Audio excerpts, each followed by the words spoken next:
celular representa para você?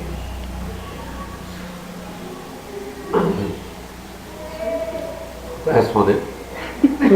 Já era para ter. Jovem, irmã, querida, amada, Ok. o que a visão celular representa para você? Olha, é uma resposta com várias respostas.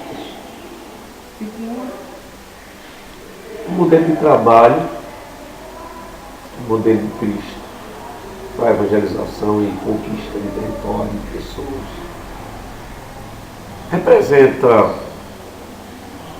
o reino de Deus. Aquilo que Jesus falou que conquista de reino, crescimento de reino, amor pelo reino. Representa desafio, porque a visão celular é um desafio contínuo, constante. Cada dia que surge é um desafio novo.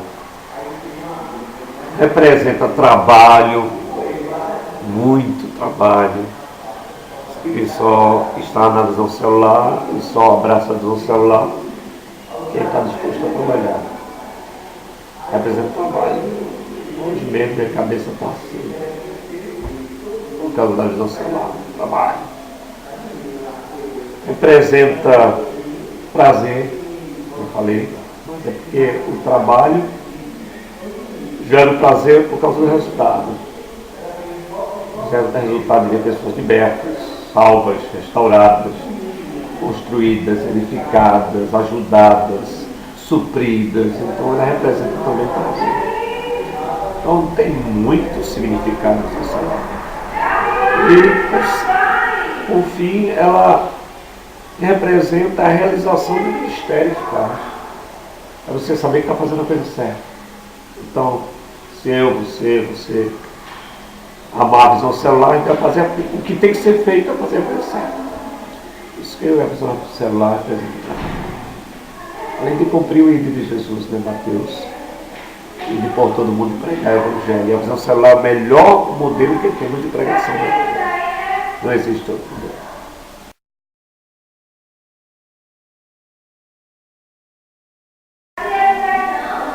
Terminou? Que já anunciou. Terminei. Se quiser mais, eu vou ter que pagar o cachê, R$100 por segundo. Então é melhor acabar, viu? E Não é a pé. tem que esperar tomar banho, que eu estou fedendo, estou sujo. Mas não vai ninguém me sentir cheiro. Não. Pronto. Não.